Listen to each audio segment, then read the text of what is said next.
As a freshman, I stepped foot onto Carnegie Mellon's Pittsburgh campus for the first time in 2011.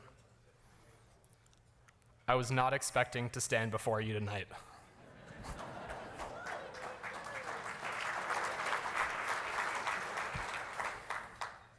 I am out of my mind grateful to be here to represent all Carnegie Mellon students.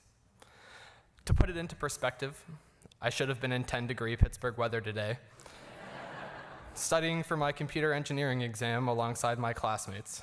But not to worry, I'll be studying on the flight back and potentially at the dinner table tonight.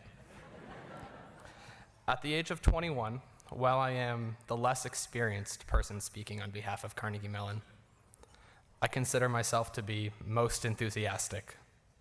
One piece of data that makes me unique in this room is my net worth, my very negative net worth.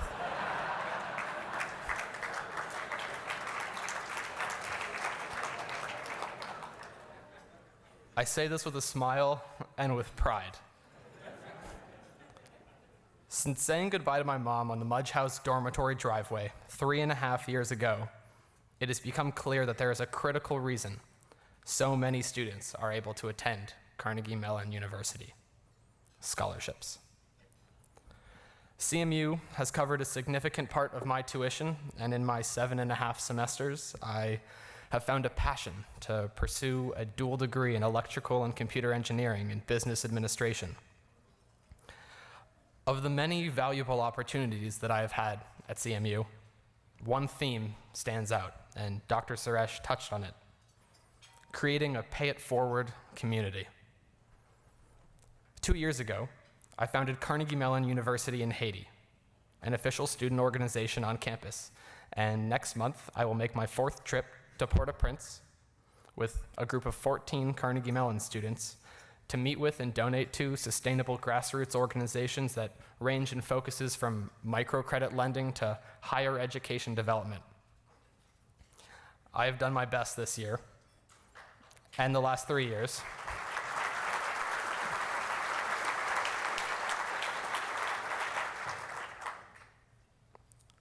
I have done my best this year and the last 3 years, negative bank account and all, to contribute to this university.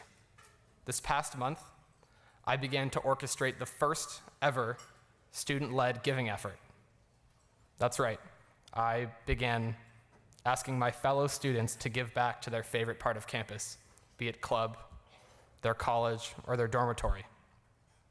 This was not about giving a lot, because like me, many of my fellow students hold proud negative bank accounts. We are spreading the message that it's not about how much one gives, but instead about understanding. Our team just finished phase 1 of our plan, asking every senior in a Greek organization to give back to their favorite part of campus. 17% of the senior class has donated already. That's a higher percentage than all of last year, and it's February 26th.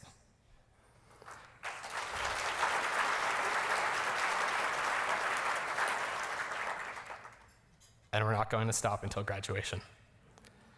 Carnegie Mellon is truly the most accomplished 48-year-old I know, or 115-year-old I know.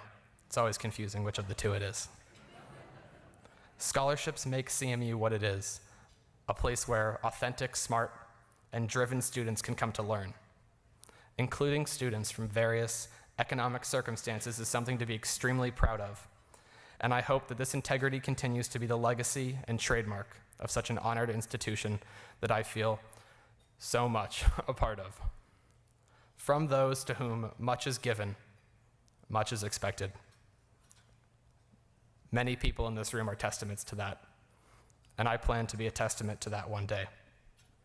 I promise that Carnegie Mellon's investment in me will pay off. Thank you.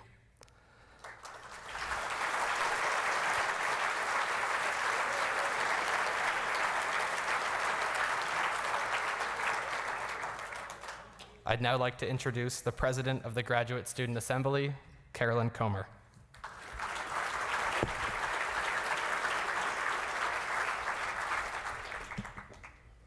Good evening. Thank you, Ian.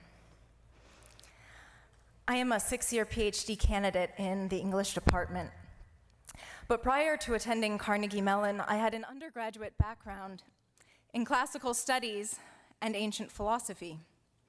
You might be wondering, how does somebody with a classical liberal arts background find a home at Carnegie Mellon, a university whose founder famously proclaimed the teaching of Greek and Latin to be useless, and where we have no classical studies program? I'm here to tell you that I found a home at Carnegie Mellon because of a key value that is at the cornerstone of our tradition, a steadfast commitment to solving practical problems. While many think of our commitment to problem solving in fields such as engineering or computer science, few realize that this tradition extends deep into the humanities as well. In my department of English, where I research policy communication, I have also taught 14 semesters of writing to undergraduate students. Our program was one of the first in the nation to award minors in professional and technical writing, and we conducted much of the pioneering research in readability and expert to non-expert communication. Although we do not teach classical studies at Carnegie Mellon, I would argue, perhaps to the surprise of Andrew Carnegie, that in English we research and teach in the spirit of the ancient rhetorical tradition, a tradition that emphasized the civic value and responsibility of training in the linguistic arts, a training so essential for a global public life. Where else but at Carnegie Mellon would I get to teach chemical engineers, actors, and econ students all in the same classroom how Aristotle's concept of pathos can help them write more vivid and compelling grant proposals? Or lead 3 multidisciplinary teams of graduate students to Washington, D.C. to talk with Congress about why we need federal funding for graduate research to address the shared problems of climate change and renewable energy and public health. Carnegie Mellon has given me the opportunity to transform my classical education into a professional life with deeply practical value. That is what characterizes graduate education. The opportunity to transform a student learner into a productive and active producer of knowledge, someone who does not just solve the practical problems, but someone who also defines and frames them for others. I could not have imagined giving back financially to Carnegie Mellon 7 years ago, because like Ian, I had so little to give, but I would today.